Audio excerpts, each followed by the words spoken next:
Madalas na po nating narinig ang kasabihang madaling maging Kristiyano, mahirap ang magpaka-Kristiyano. Isang kasabihan na merong katotohanan. Na ang ibig sabihin ng isang tunay na Kristiyano ay hindi nagdarasal lamang o nagsisimba sapagkat bukod sa ating gawain ganoon, merong higit na sinihingi ang ating Panginoong Hesukristo sa atin upang masabi nating tayo ay tunay na tagasunod. Brothers and sisters, it is not easy though, but always remember, nothing is impossible with God. Sa ating pong ebanghelyo, narinig po natin yung mga salita na humahamon sa atin bilang tagasunod ni Kristo. At meron pong kondisyon na sa atin na hinihingi ang Panginoong Hesus para tayo ay maging tunay na kanyang maging tagasunod. The first condition, brothers and sisters, love Jesus more than anyone else. Love Jesus more than anyone else.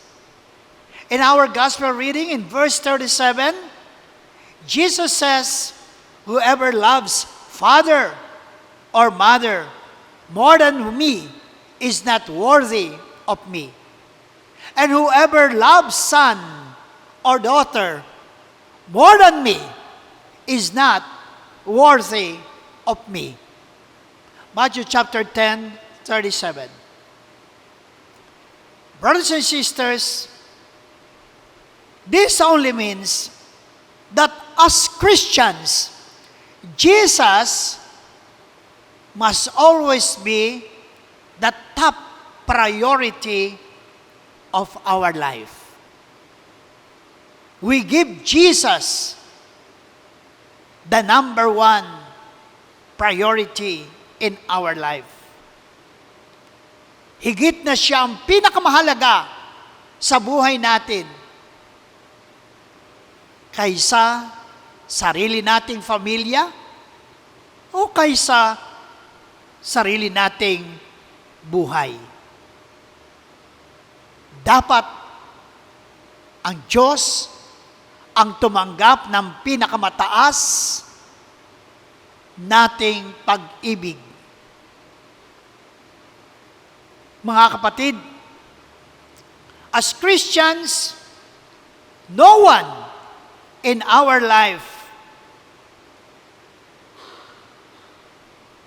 is more important than Jesus Christ. And now, the question is, can you honestly say that following Christ is that easy? Madali po bang sumunod sa Panginoon? Mga kapatid, kaya po tama ang kasabihang, mahirap ang magpaka-Kristiyano. Second condition,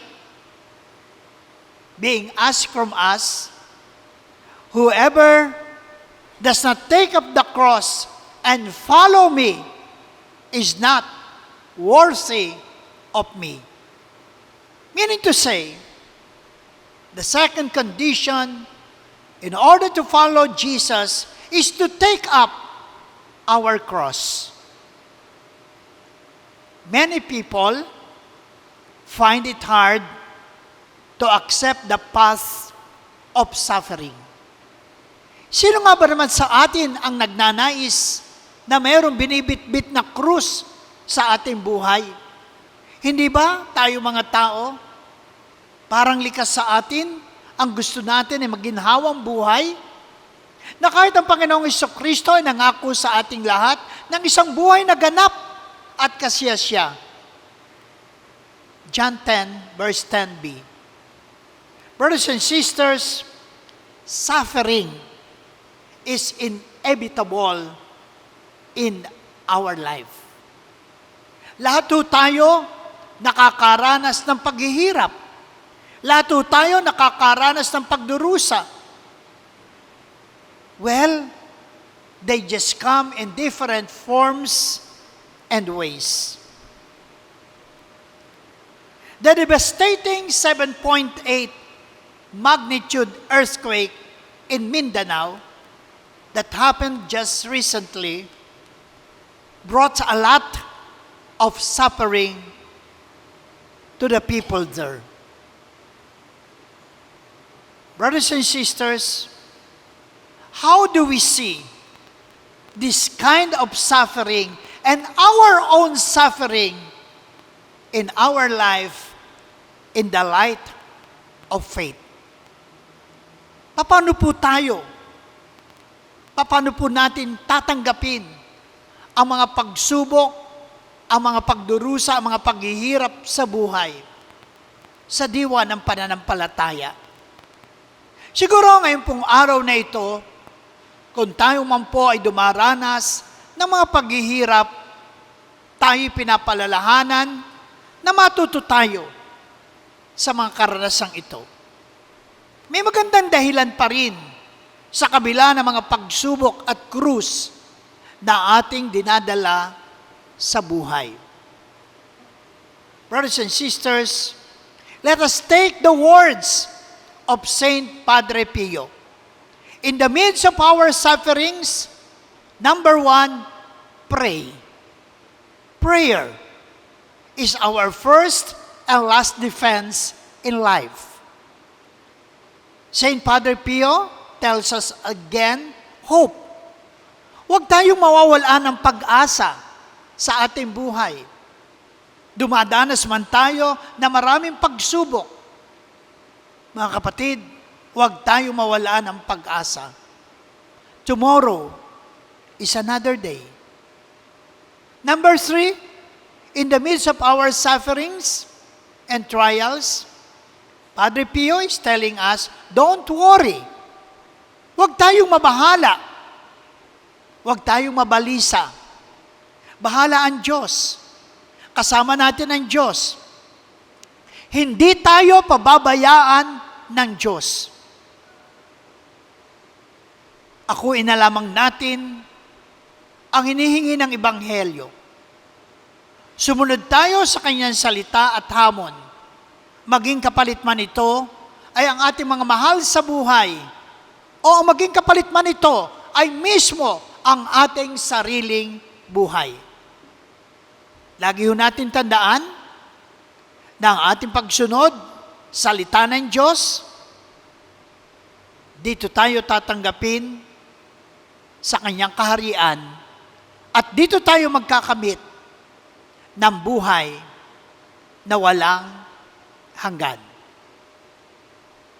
Kapatid, ang tanong, handa ka na bang sumunod kay Jesus?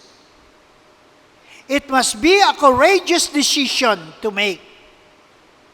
It is a matter of will and action. Tunay, mahirap ang magpaka-Kristiyano, subalit kakayanin natin ito sa tulong at biyaya ng Diyos. Amen. God bless you.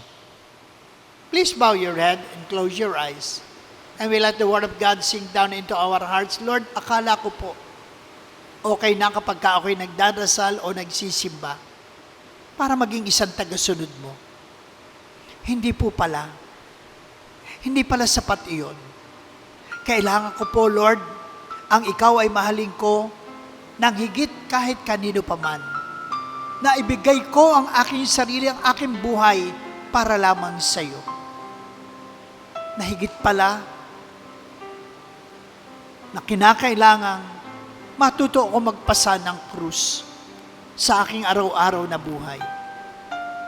Tulungan mo ako kapag ako'y nahihirapan, nabibigatan sa krus na ito. Alam ko, nakasama kita, kakayanin ko ang anumang pagsubok na dumarating sa aking pagkatao.